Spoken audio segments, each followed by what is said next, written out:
Hola, ¿qué tal amigos y amigas? Bienvenidos a este segundo episodio de esta segunda temporada de nuestro espacio Escritura, Tradición y Razón. Primero que nada, quiero saludar al hermano Daniel Enríquez, quien nos escribió a través de los comentarios en nuestro canal en YouTube. También saludar al usuario Soldado de Cristo, quien se hizo presente con un like y nos dejó un comentario. Hoy tendremos invitado de lujo. Nos va a acompañar el reverendo Cristian Flores. El reverendo Cristian Flores es licenciado en teología, licenciado en educación con título de profesor universitario. Además, tiene un magíster en ciencias políticas, seguridad y defensa. ¿Estamos listos? ¿Sí? Va a comenzar entonces Escritura, Tradición y Razón.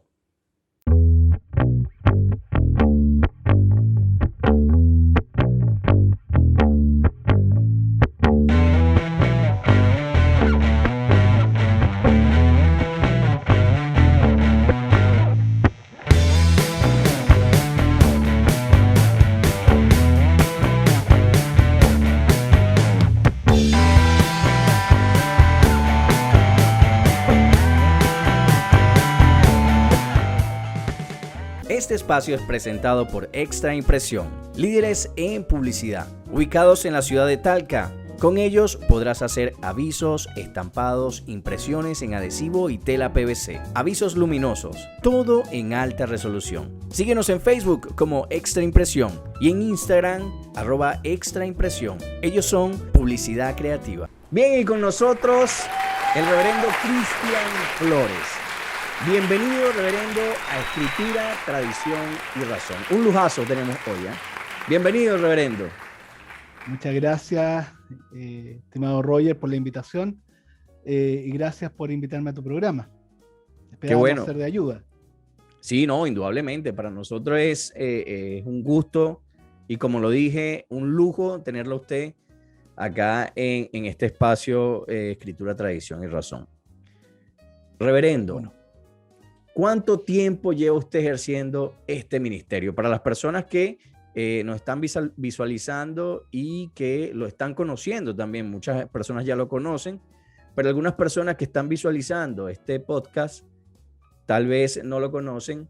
Entonces, ¿cuánto tiempo lleva usted? mira, a ver, yo la verdad las cosas que comencé bien adulto, ¿ya? Yo comencé casi a los 40 años, ya tengo 45, llevaría 5 años de ministerio, ¿ya? Estuve bien ligado a la iglesia, pero el llamamiento, por decirlo así, ya fue como hombre adulto, ya habiendo pasado varias etapas, incluso bastante complejas de mi vida, y después de los 40 años ya fue inherente el hecho de que el Señor me llamase a servir como ministro. Qué bueno, mira, yo siempre lo he visto desde el punto de vista que el llamado al servicio en el ministerio es Dios que de una u otra forma quiere tomar al hombre pecador para que sea guía en algunas circunstancias, para que sea también predicador, para que sea instrumento del anuncio del evangelio. Exactamente. Efectivamente, los pastores pasan por un proceso de formación, ¿cierto? El tema central de nuestro capítulo, nuestro episodio número 2 de esta segunda temporada, la producción ha tratado de focalizarlo para que podamos transmitirle a las personas el tema de la formación de los cristianos, pero también el tema de la formación de los pastores. Entonces, quisiera hacerle una pregunta, reverendo, si me lo permite. Sí, por favor, adelante. Muchas personas tienen muchas dudas en torno al proceso formativo al cual se someten muchos ministros y pastores. ¿Ese proceso formativo en qué consiste? A ver, para dar respuesta a lo que tú planteas, Roger, en primera instancia tenemos que viajar un poco a la historia. Claro. ¿Ya? El proceso de formación de los pastores lo vamos a encontrar inexorablemente cuando nace la iglesia protestante evangélica, que nace con la reforma de Lutero. Incluso los movimientos ingleses habían partido mucho antes que Lutero, traduciendo incluso la Biblia.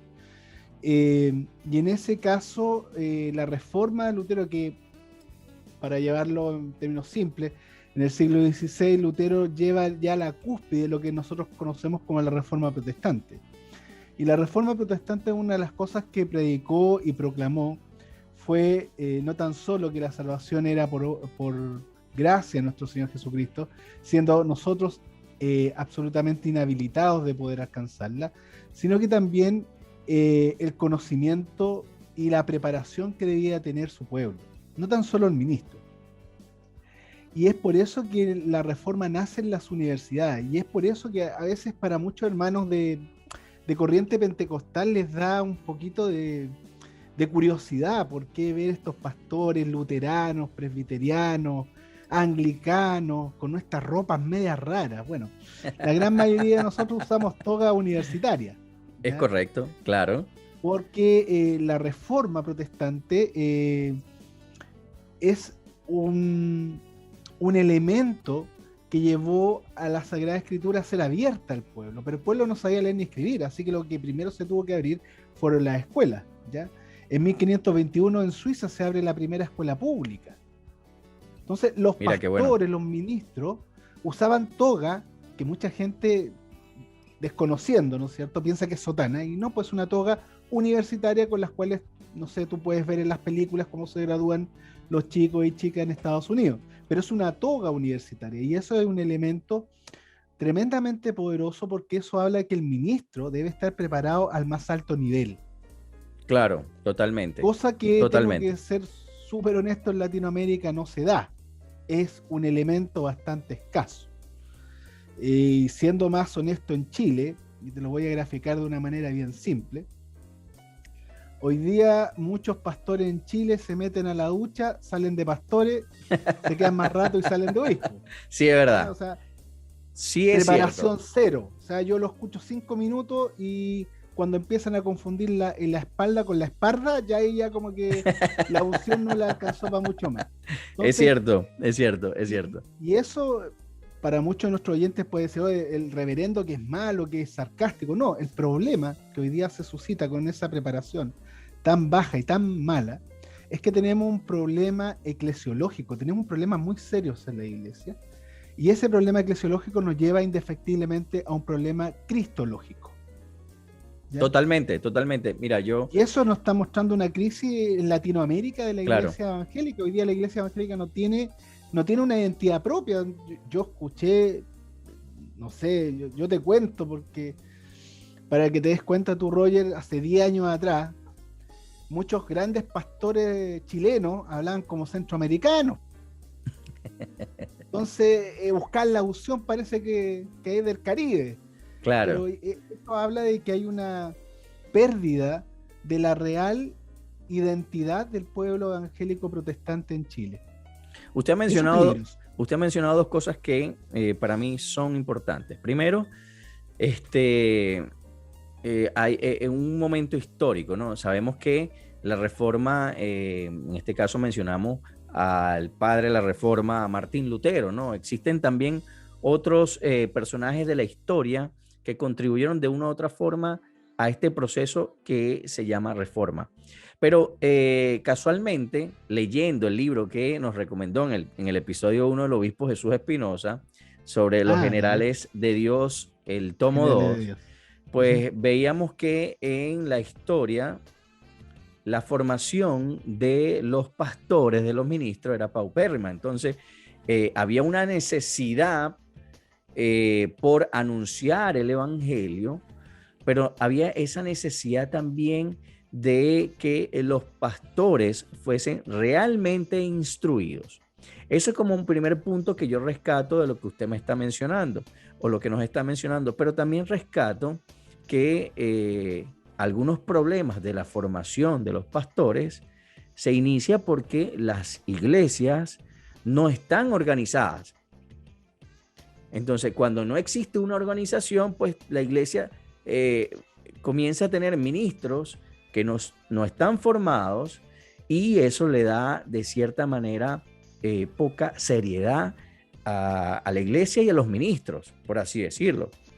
No sé si rescaté básicamente lo que usted acaba de mencionar. Mira, Roy, te voy a poner el caso de Chile. Ok, ¿ya? Perfecto.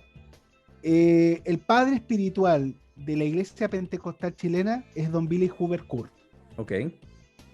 El creador de este movimiento pentecostal que es, sin temor a equivocarme, entre el 85 y el 92% de la población chilena evangélica. Es pentecostal o de raigambre pentecostal. ¿Ya? Don Billy Hoover Kurt era un hombre preparadísimo. Era un médico, era médico. Fue director del Iquiquis College, un colegio en la parte norte de nuestro país. Y estudió arquitectura por hobby. O sea, un hombre preparadísimo. El padre del pentecostalismo chileno. Y hoy día, ver a sus hijos espirituales chocando contra las patrullas y metiéndose debajo para que no se los lleven presos es una verdadera vergüenza.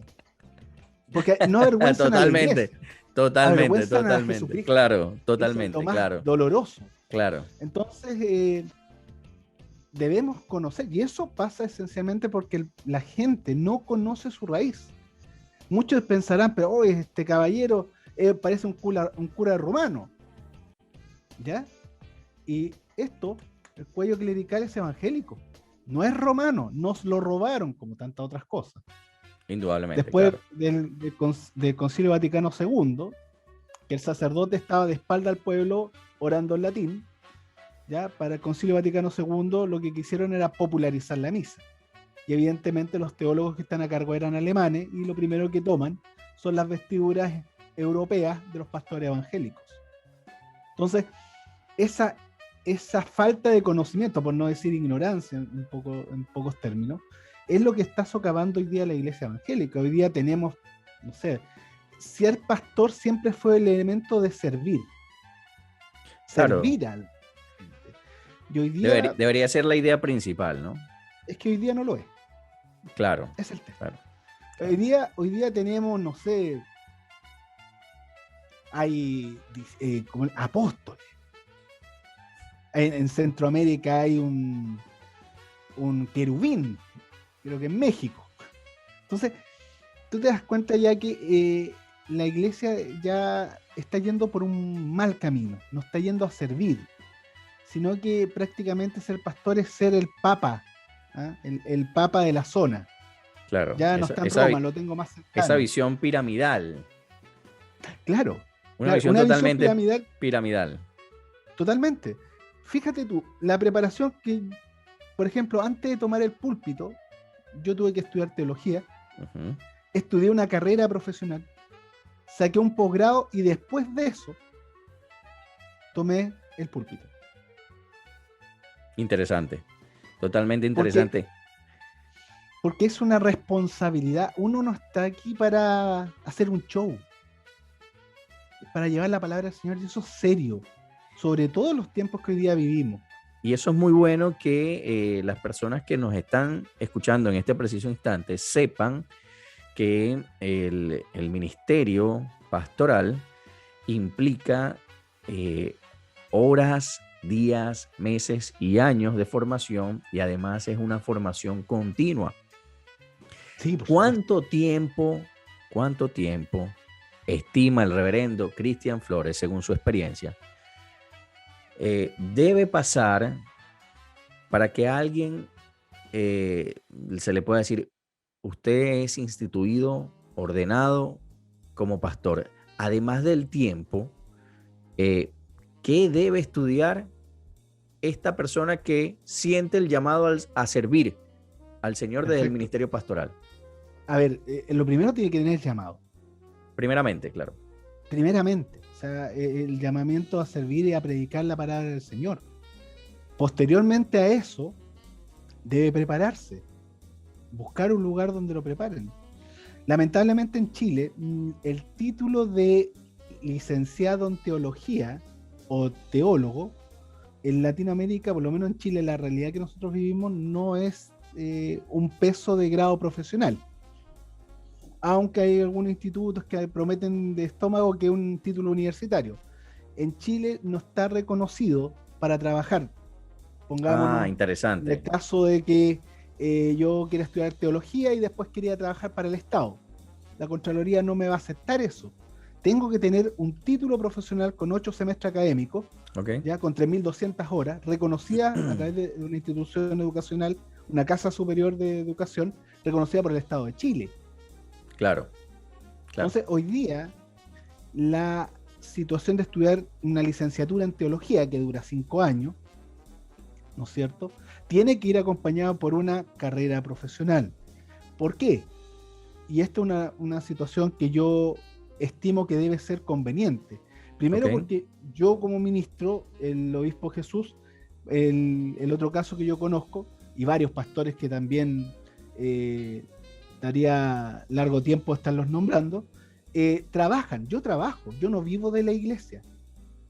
El diezmo, como dice la Sagrada Escritura, es para el alfolí, para el granero, para la viuda, para el huérfano, no para el pastor. Muy interesante esto. Ojo, Entonces, muy interesante esto. Es necesario, según su apreciación entonces, que el ministro tenga una carrera profesional para, de cierta manera, no depender de la iglesia. Es decir, para que él genere, profesional o técnica, para que él genere sus propios recursos. Totalmente. ¿Cierto? Totalmente. Totalmente, porque si es... yo estoy de acuerdo con eso. No, totalmente, porque yo no puedo tener muy 4 o 5 familias, claro, que más encima yo les vaya, no sé, vaya guiando, porque un pastor es un guía, no es el gurú de esta cuestión. Claro. Uno es el pastor que apacienta las ovejas de otros, en este caso de nuestro Señor Jesucristo. Yo apaciento la oveja de otros, no son mis ovejas. De hecho, tendré que dar cuenta. Eso es lo que dice la Sagrada Escritura. Tengo que dar cuenta de lo que el Señor me entregó. Por ende, yo no puedo estarle diciendo, ya, ¿saben qué? Estas 5 o 6 familias, todos saltando con el diezmo porque yo soy el pastor y como yo soy el pastor, ustedes me tienen que mantener. Eso no es bíblico. Entonces, reverendo, estamos hablando... Ojo, perdóname, Roger. Dígame. Cuando digo que no es bíblico, yo hablo del abuso que se hace. Claro, totalmente. Porque es bíblico que se le dé el 10% al pastor, pero el pastor debiese direccionarlo primero al alfolí. Claro. Y lo que sobre, para él. Según las necesidades, una priorización, es decir, hay que priorizar primero en base a la necesidad de la comunidad, en base a las necesidades de atención, en algunos casos, pagar arriendo, pagar insumos de limpieza, me explico.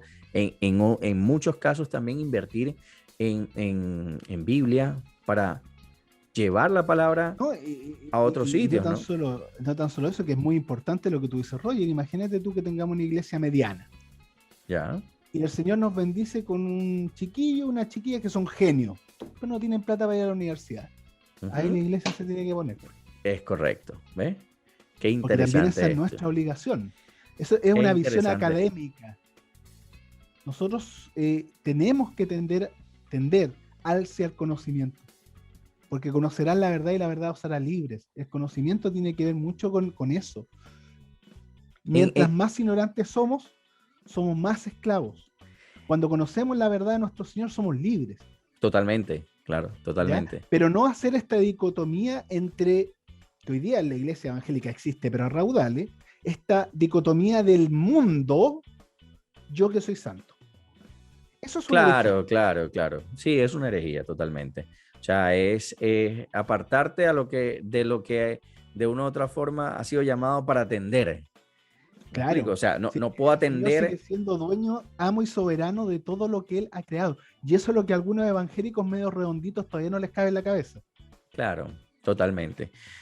Mire, justamente con esa idea o ese ejemplo que usted nos plantea hoy, en el caso que existieran algunos jóvenes que son unos genios y bueno, no tienen los recursos para ir a la universidad, me topé con una reflexión de Martín Lutero y en sermón para que manden a los hijos a la escuela, así se llama el sermón. Pero tomé puntualmente esto y me voy a permitir leerlo. Dice, por favor. Una de las artimañas más importantes del diablo, si no la más importante, consiste en aturdir y engañar al hombre común, de tal manera que no quiera mandar a sus hijos a la escuela ni a estudiar. Qué interesante esto que expresa Martín Lutero en este sermón. ¿Qué le pareció esto, reverendo? No, pero totalmente... Bueno, yo tengo algunos orígenes luteranos, así que yo absolutamente adhiero a lo que dice el reverendo Lutero, el doctor Lutero. O sea, a ver, te lo voy a presentar en términos simples, hermano mío. Te voy a hacer yo una pregunta a ti, aunque tú eres el entrevistador. Adelante. Nómbrame una sola nación, una. Okay. No te molestes más. Una sola nación que sea culta, desarrollada, las mejores universidades del mundo, los mejores estándares de vida, la mejor calidad de desarrollo humano y que sea católica romana. Nómbrame una. Ninguna. Ninguna. Estuve pensando, ¿sí? Pero cuando me mencionaste lo último, ninguna. De hecho, me voy más allá, al terreno de mi magíster en ciencias políticas. Las naciones que han vivido a través de su historia, ¿ya? A su historia más pasada y hasta la más reciente, sin tener golpes de Estado, sin tener estas intervenciones medias raras, sin tener estas divisiones y polarizaciones tan típicas del mundo latinoamericano, son todas naciones católicas romanas. Qué interesante esta reflexión. Alemania pasó por un quiebre en la Primera y Segunda Guerra Mundial, donde tenían unos fanáticos ahí metidos. Claro. Tanto en la Primera y en la Segunda con Adolfo Hitler. Estados Unidos ha pasado por sus baches, ¿ya? Holanda, Suiza, es un país evangélico. Pero si tú miras desde Estados Unidos, desde el sur del Río Grande hacia abajo, Río Grande, para los hermanos y hermanas que no conocen, es el límite natural, el Río Grande, el límite natural entre Estados Unidos y México. Y de México para acá está la Tandalada.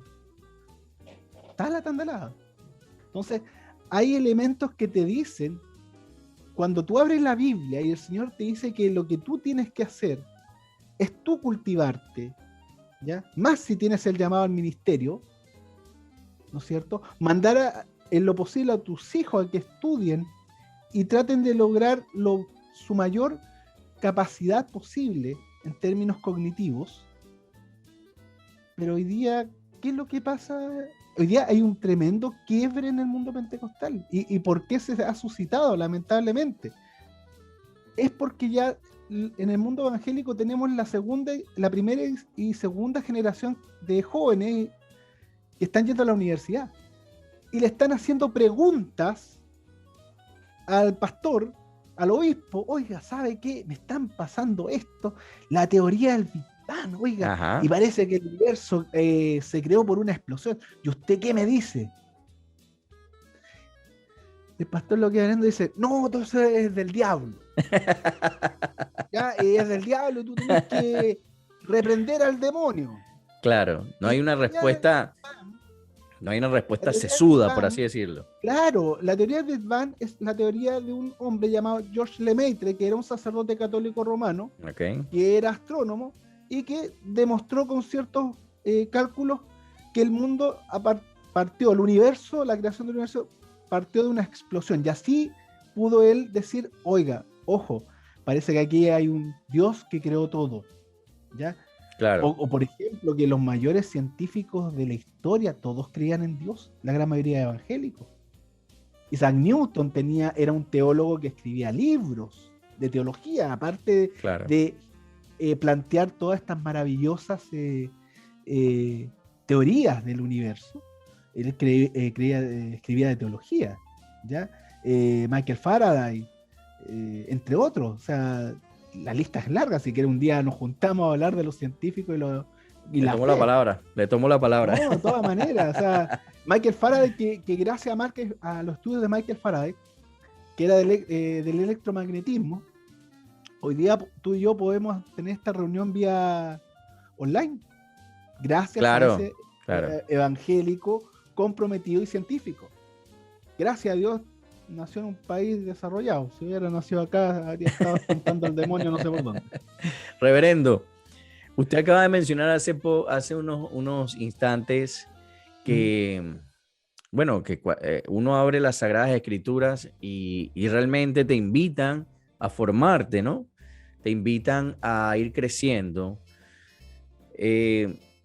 Pero existe versos bíblicos puntuales que nos invitan a crecer de forma intelectual. ¿Qué nos O dice sea, la Sagrada Escritura en relación mira, a nos este dicen punto? muchas cosas, pero hay unas que nos dicen que nos remecen. O Claro, sea, mi pueblo pereció ¿por qué? de conocimiento, De de verdad. conocimiento. El Mire, pueblo pereció por falta de conocimiento. Entonces tú te das cuenta que no es menor el asunto, no es que aquí el pastor Flores, reverendo Flores, está tan atravesado ya con la educación, está tan chalado después de 12 años de universidad que quiere que todos estudien. No, es que el Señor nos dice que el pueblo pereció por falta de conocimiento. Entonces, cuando te está hablando de eso, te está remeciendo en términos de que, ojo, la ignorancia te lleva al fracaso y a la esclavitud. Entonces, ojo, lo que pasa es que aquí en Latinoamérica y en especial en Chile, muchos de los evangélicos parten de la base que todo lo que está alrededor es malo, incluso claro, el eso que conocimiento. usted ha mencionado al principio, ¿no? O sea, el mundo allá y yo de este lado. O sea, ¿Cuál es el principal dicho, por ejemplo, del mundo pentecostal antiguamente, el año 50, el año 60, y que todavía hasta el día de ya personas del siglo XXI todavía subyace? La letra mata. Un texto que está mal sacado y está absolutamente desconfigurado lo que realmente dice. Entonces, quedó en el subconsciente, subyace en el subconsciente hoy día de muchos evangélicos, lamentablemente, que la letra mata.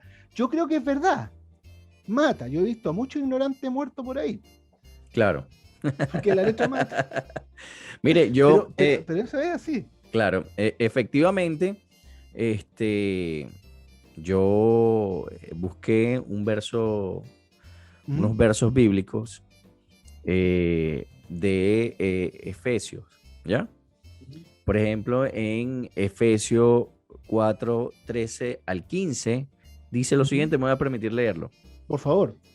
Hasta que todos lleguemos a la unidad de la fe y del conocimiento del Hijo de Dios, ¿Mm? a un varón perfecto, a la medida de la estatura de la plenitud de Cristo, ¿Mm? para que ya no seamos niños fluctuantes, llevados ¿Mm? por doquiera de todo viento de doctrina, por estratagema de hombres que para engañar emplean con astucias las artimañas del error, sino que siguiendo la verdad en amor, crezcamos en todo en aquel que es la cabeza, esto, Que es Cristo. Cristo. Es una radiografía de lo que hoy Hermosísimo día esto. pasa. Hoy día estamos como iglesias fluctuantes, como niños pequeños que nos quedan igual que una veleta. ¿Ya? Hoy día sale cualquier predicador, sepa de qué ortodoxia uno, y dice, Claro. no, el Señor me dice que ahora tienes que vender tu casa y donar tus bienes porque te va a prosperar y vas a tener que pactar con el Señor. Ese es un delincuente. Es un Con nombre, delincuente. tiene nombre y apellido. ¿Ah? No, es un delincuente. O sea, no tengo ningún Delincuente, problema en claro. decirlo. ¿Por qué? Ahora, Porque le está robando. Le está robando. Porque el Señor no pide que vendamos los bienes. Porque yo he sabido de casos, de que personas desesperadas y sin tener una verdadera guía pastoral han vendido sus casas y se la han dado al pastor. El dinero. bueno, yo también he conocido algunos casos por allí, ¿eh? Entonces, Sobre ahí tú te sobre empiezas a todo en decir, Sudamérica, sobre todo en sí, Sudamérica. sí, En Sudamérica he en un observado país unos desarrollado cuantos y serio casos, esas ¿ah? cosas no pasan. Unos cuantos casos. De hecho, bueno, para todas las personas que nos están viendo en este preciso instante, que se entienda que la formación dentro de la vida cristiana va también dentro, por supuesto, del aspecto de todo lo que es eclesial, pero también aborda el área civil. Es decir, es Claro. bueno y es de Dios que una persona vaya a la universidad, que nosotros nos esforcemos como padres en llevar a nuestros hijos al colegio, en sentarnos con nuestros hijos a estudiar y más allá de eso, ser ejemplo intelectual en tu casa. Mira, yo te diría que no es tan solo una recomendación, es casi una obligación. Sí, total. Bueno, acabamos de leer las escrituras. Totalmente. Mira, y figúrate tú, la primera escuela pública, ¿no es cierto?, en Suiza, 1521. ¿Tú sabes cuándo se logró en Chile promulgar la ley de instrucción primaria con una lucha tremenda que tuvo que haber habido con la Iglesia romana? Porque consideraba que la ley de instrucción primaria era absolutamente herégica. No, no sé. Casi, Ilústreme. casi terminando el siglo XIX. O sea, saca la cuenta, más de 300 años de retraso. Claro, sí. Y ese es el tema. Sí, Nosotros... se evidencia realmente en esto que nosotros de una u otra forma observamos en las iglesias particulares, en iglesias que aún, porque si observamos una iglesia realmente reformada, pues vamos a encontrar áreas de formación, vamos a encontrar procesos que donde por los que tienen que pasar los ministros, por donde tienen que pasar también la iglesia entera, los cristianos, pero también observamos acá en Sudamérica iglesias que no son tan reformadas y que realmente están dejando el desastre. A ver, ¿te echo más pelo a la sopa? Por favor. En mi tesis de profesor. Ok. Terminé prácticamente a los 28, 29 años mi carrera, mis estudios universitarios para ser profesor. Y te puedo decir con total franqueza que hoy día tengo muchas dudas que tengamos una iglesia evangélica protestante. Hoy día, con toda seguridad te puedo decir que tenemos una iglesia católica romana disfrazada de evangélica. Sobre todo en sus cosmovisiones del pastor y de lo que yo vengo a hacer a este planeta.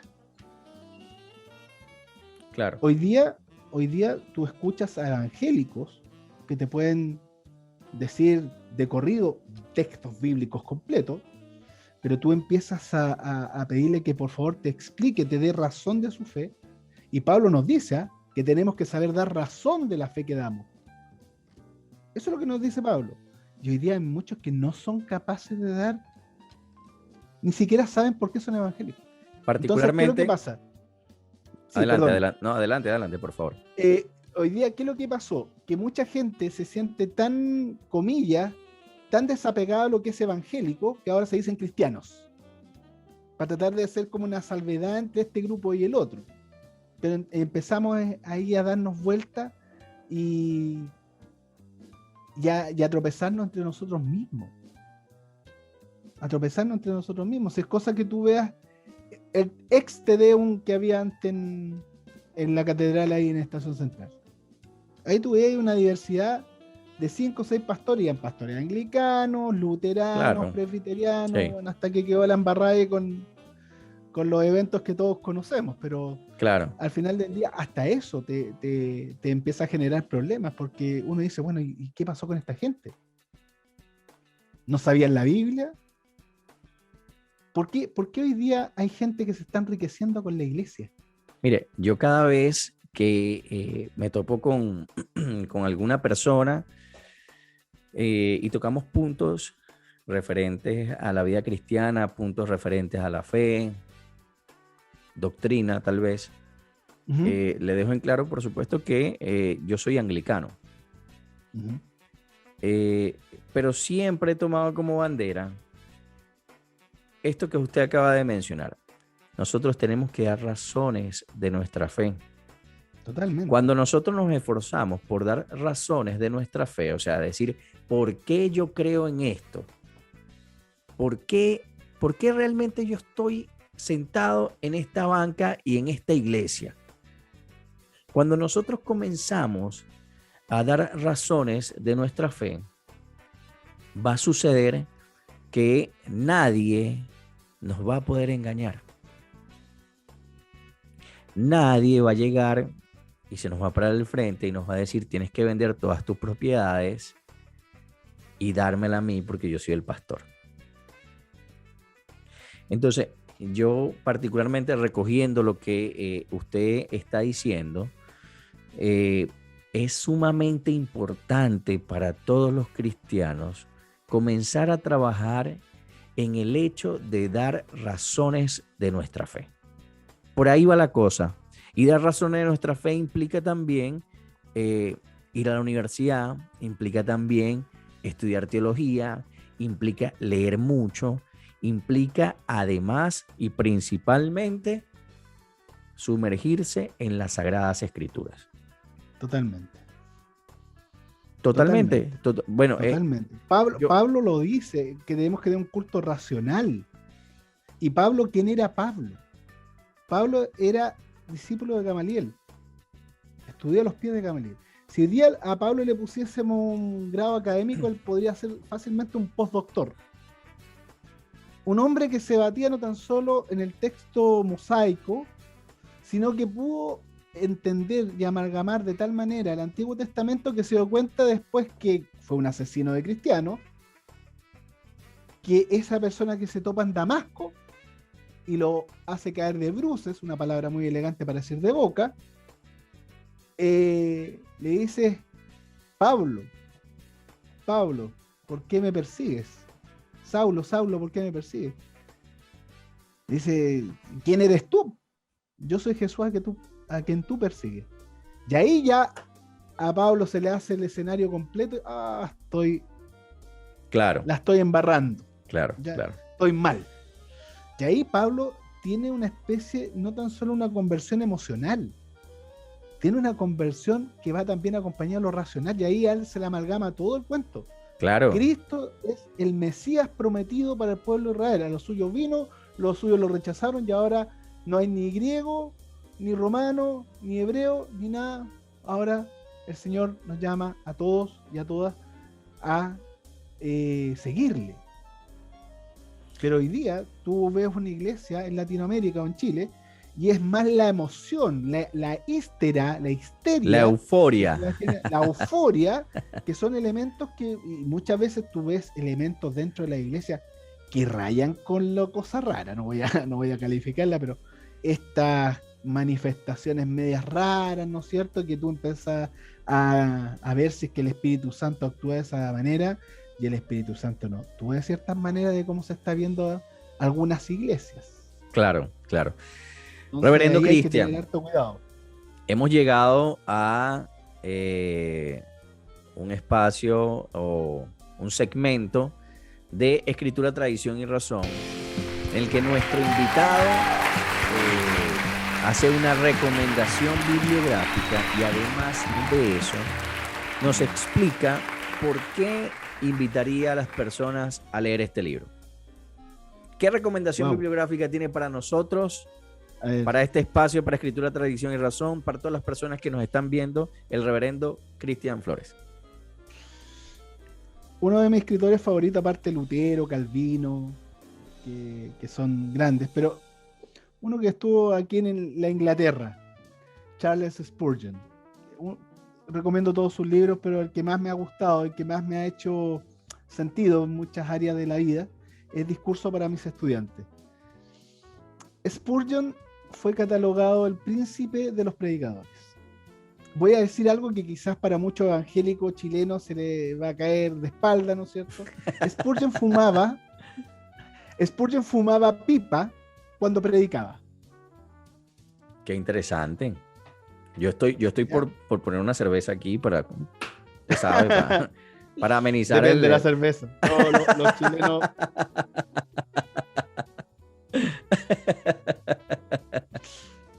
No voy a hablar de marca para no hacer daño, pero No, no, no. En este espacio no podemos publicitar todavía alguna no. marca de esa. Pero, yendo al relato de la vida de Spurgeon, Spurgeon predicaba fumando, nadie se escandalizaba, ¿ya? Aquí en Chile hay mucho escándalo, ¿ya? Si es que un evangélico toma un trago, si fuma, ensucia el templo del Espíritu Santo, dicen ellos, pero la Biblia dice que lo que ensucia el templo del Espíritu Santo no es lo que entra, es lo que sale. Bueno, pero quizás no leyeron bien ese texto. Y Spurgeon empieza a predicar y se empieza a hacer una fama porque el hombre tenía una unción realmente de Dios. Las conversiones que hubo en Inglaterra en la época de Spurgeon es que solamente eran igualables en los tiempos bíblicos. Empieza a hablarse de un nuevo mover espiritual en Inglaterra. Y Spurgeon, caminando por una avenida inglesa, pasa por una tabaquería y ve un letrero que lo remece. Le dice, aquí se vende el tabaco que fuma Spurgeon. Y eso le hizo pensar. Desde ese minuto, nunca más fumó en público. Claro. Sino que lo hizo en forma privada. Entiendo. Porque en ese minuto, él dimensionó realmente cómo los seres humanos, que somos malos por naturaleza, partiendo por cada uno, ¿no? Puede pervertir algo maravilloso, como la predicación de Spurgeon, y ensuciarla con un acto tan paralelo como era fumar. Claro, claro. Me gusta mucho la vida de Spurgeon, insisto, para mí, Lutero, Calvino, yo soy reformado, ¿ya? Pero me hace mucho sentido la vida de Spurgeon, sobre todo su conversión, que algún día podríamos hablar también de él. Ahora, pero ese es el tema, la realidad. Nos repite entonces el título del libro. Discurso para mis estudiantes, de Charles Spurgeon. Bueno, ahí tienen. Bastante simpático, bastante ligero para leer. ¿Ya? No es pesado como ladrillo, ni mucho menos. Ahí tienen para todos ustedes, amigos, amigas, que nos están viendo, visualizando a través de nuestro canal en YouTube, Escritura, Tradición y Razón, la recomendación bibliográfica del reverendo Cristian Flores. Excelente recomendación bibliográfica, lo felicito, reverendo Cristian. Ahora, ya casi estamos llegando al final de nuestro espacio, reverendo, pero no podía o no puedo despedir este espacio sin hacerle una última pregunta en este espacio, ¿ok? Por favor. Y es que no faltaba más. Partiendo desde una realidad, sabemos que la formación de los ministros es sumamente importante en la formación de los cristianos, porque es mandato del Señor. Pero aún en iglesias que están ordenadas, encontramos una diferencia entre el pastor y el feligrés. Es decir, y en muchos casos esa diferencia se muestra es por los accesos a la formación. Perfecto. ¿Qué piensa el reverendo Cristian en torno a esto? ¿Cómo debería existir? ¿Cuál es el plan que debería existir en una comunidad eclesial para que eso no exista? A ver, en primer lugar, recordemos que la Biblia nos enseña una cosa, dentro de las tantas cosas que nos enseña: el sacerdocio universal de todos los creyentes. Claro. Todos somos sacerdotes delante de los ojos del Señor.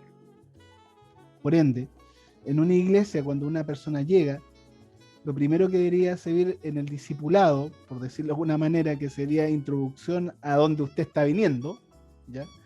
Saber la historia de su fe, de dónde nace la iglesia evangélica, ¿ya? Hoy día una de las grandes cosas que llega a ser doloroso, porque el grado de ignorancia a veces es intolerable, que el 31 de octubre muchos evangélicos no saben por qué es el día de la iglesia evangélica, y dicen iglesia evangélica, se les olvida la otra palabra protestante. porque el decreto le dice evangélicas protestantes, Claro, ¿ya? Y es porque Lutero clavó las 95 tesis en la puerta de Wittenberg en Alemania, las 95 tesis que son el gran pilar fundamental de la libertad de conciencia y el derecho al juicio privado. Pero ¿de qué se preocupa el evangélico latinoamericano y el chileno? Es que Halloween. Entonces no le da más importancia a las cosas del diablo que lo que hace el Señor Jesucristo a través de la historia. Que tiene que saber su historia, tiene que saber principios bíblicos básicos, ¿ya? O sea, una persona que llega a una iglesia, la iglesia debiese ofrecerle una especie de inducción a qué es ser la iglesia evangélica. Por ejemplo, en el caso mío, qué es ser anglicano, de claro, dónde viene la iglesia por anglicana, supuesto. por qué la reina es la jefa administrativa de la iglesia anglicana, ¿ya? ¿Por qué aparte de anglicanos decimos nosotros que somos reformados? ¿Ya? Porque hay varias corrientes de anglicanismo. ¿Se Claro, fijan? Entonces, hay un elemento. Quizás para muchos hermanos y hermanas que me escuchan hoy en día han dicho, oh, este hombre es muy, muy fuerte, muy pesado. Sí, posiblemente lo soy y asumo mi personalidad como es. Pero yo creo también que hay que poner orden en la casa de una vez por todas. Ya no se puede totalmente. seguir con esta fiesta de mal gusto de muchos pseudo pastores y pseudo obispos que solamente están llevando a mucha gente a la desgracia. El cristiano debe comprender que el pastor o el obispo no es más que el feligrés que está sentado en la banca. Nosotros, este cuello simboliza que somos siervos, somos servidores. Yo soy esclavo de Cristo, por ende yo sirvo a mi comunidad. ¿Ya? No lo contrario, yo no soy dueño de la iglesia, el dueño el que pagó con precio de sangre la iglesia se llama Jesucristo. Amén. A mí, yo soy el picante administrador que dejaron para que ayudase un poco a guiar a los hermanos y hermanas. Hay un dicho que creo que lo dijo el obispo Jesús en la entrevista anterior, y lo quiero retomar. Uno como pastor es tan hambriento como la oveja. Necesita de comer. La única diferencia entre yo y el feligrés que está en la iglesia, o la persona que está caminando fuera del edificio donde yo vivo, es que yo sé dónde hay alimento y se llaman Sagrada Escritura. Se Claro, llama Biblia. claro. Y sin embargo, reverendo, yo creo que también, y particularmente pienso que todos de una u otra forma necesitamos ser pastoreados, ¿no? Por eso existe también la Hasta los figura, pastores. claro, por eso existe la figura del obispo también como, no solamente como líder administrativo o de gobierno de una iglesia, de una diócesis o de una comunidad, de un país, sino también como esa guía, ciertamente ese pastor que de una u otra forma guía a todos los ministros de dicha iglesia. Totalmente. Lo que tú dices es real, porque si me permites, Roger, Sí, adelante, por favor. hoy día nosotros la iglesia evangélica estamos al debe a la sociedad chilena, al debe, pero muy serio. Si tú haces una encuesta como periodista que tú eres, hace una encuesta a cualquier ciudadano a pie, micrófono en mano y cámara, y le preguntas qué es lo que es la iglesia evangélica, parece que la respuesta no es muy buena. Entonces debemos ya, por ejemplo, en nuestra iglesia, nosotros, los pastores, ninguno, y eso estaba escriturado, ninguno de los pastores vive del diezmo. El diezmo es para la folía. Nosotros todos trabajamos. Yo tengo un trabajo, soy funcionario y profesor también, así es que yo vivo de mis recursos, no necesito, gracias a Dios, de la iglesia, y el resto del diezmo se ocupará para las personas en este tiempo que están muy necesitadas o para los gastos propios de la iglesia, pero ningún pastor de la iglesia vive de la iglesia, porque consideramos que no es cómo se debe trabajar. Ahora, si la iglesia llegase a crecer y necesita que un pastor esté ahí o un obispo esté 100%, se le contratará y se le pagará un sueldo. Claro. Acorde Claro. a su grado académico. ¿Te fijas? Eso es una forma de gobierno sana dentro de una iglesia. si habrán amigos presbiterianos que me digan, es que esa forma, sí, es un tanto forma de gobierno presbiterial. Sana y justa, ¿eh? Sana es y que debe ser justa, así. claro. Debe ser así, porque de otra manera, ¿cómo? ¿Cómo? Porque recuerde lo que dice el Antiguo Testamento, hermano mío. Hay de aquellos pastores que trasquilan a mis ovejas para comérselas.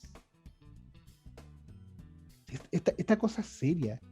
Esta cosa de ser pastor es serio. Yo por eso Claro. me A demoré. mayor luz, mayor 40. condenación, ¿cierto? Usted mismo lo ha dicho. A mayor Entonces, luz, mayor condenación. Mayor condenación. Y por eso yo tenía el llamado, no sé, quizás haciendo una retrospectiva desde los 18, 19, 20 años. Pero, ¿qué quiere que le diga? Yo fui tosudo. Y le dije, déjame terminar mi formación profesional y te sirvo con todo. Cuando ya más o menos esté estable. Y bueno, y el Señor fue bueno. No llevo tantos años de ministerio, porque puede haber un obispo, un pastor que diga, yo tengo 30 años de pastorado, Claro, y claro. este individuo me viene a decir lo que yo tengo que hacer. No, yo simplemente soy la voz que clama en el desierto. Abran el camino para el Señor y, como se dice en buen chileno, corten la chacota alguna vez. Porque excelente. Ya es indecente. Muchas gracias. Excelente reflexión, reverendo Cristian. Bueno, la producción ya me indica que estamos llegando al final de este espacio, este segundo episodio de esta segunda temporada, Escritura, Tradición y Razón. No dejen de visitarnos, a todas las personas, no dejen de visitarnos en nuestro canal en YouTube. Asimismo, Escritura, Tradición y Razón, suscribirse y, por supuesto, hay que darle me gusta a esto, ¿eh? Reverendo Cristian, muchísimas gracias por haber aceptado nuestra invitación. Para nosotros es un lujo tenerlo también acá y esperamos contar en algún futuro cercano contar nuevamente con su visita, así sea a través de este medio de comunicación, para que pueda seguirnos ilustrando y pueda seguirnos enseñando. Muchas personas necesitan seguir aprendiendo. Reverendo Cristian, muchísimas gracias. Escritura y Tradición y Razón es su casa también. Gracias por participar en este espacio. Un placer, y cuando usted necesite. Chao, chao. Chao, chao. Este espacio es presentado por Extra Impresión, líderes en publicidad, ubicados en la ciudad de Talca. Con ellos podrás hacer avisos, estampados, impresiones en adhesivo y tela PVC, avisos luminosos, todo en alta resolución. Síguenos en Facebook como Extra Impresión y en Instagram @extraimpresión. Ellos son Publicidad Creativa. Bien, y antes de finalizar nuestro espacio de Escritura, Tradición y Razón, quisiera invitarlos a que se puedan suscribir a nuestro canal y seguir nuestros contenidos. Antes de finalizar nuestro espacio, quisiera que escucháramos esta pieza de la banda Credo, que tiene por nombre Sobre las Aguas. Nos vemos en el próximo capítulo. Roger Ugarte, Escritura, Tradición y Razón.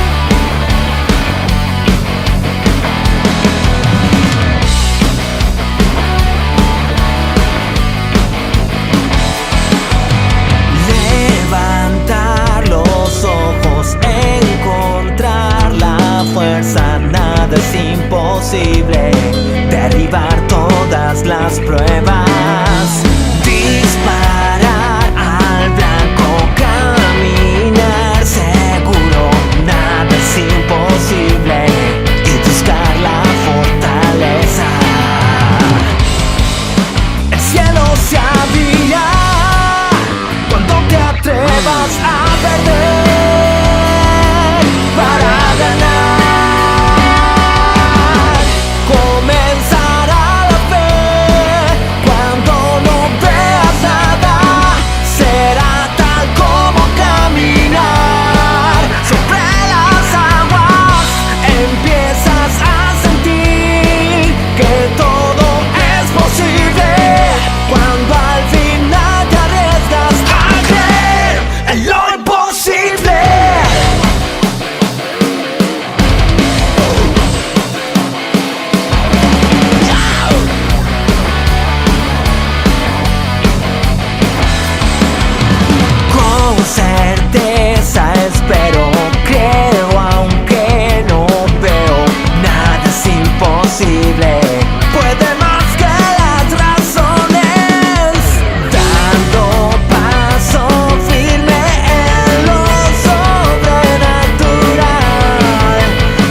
sabía.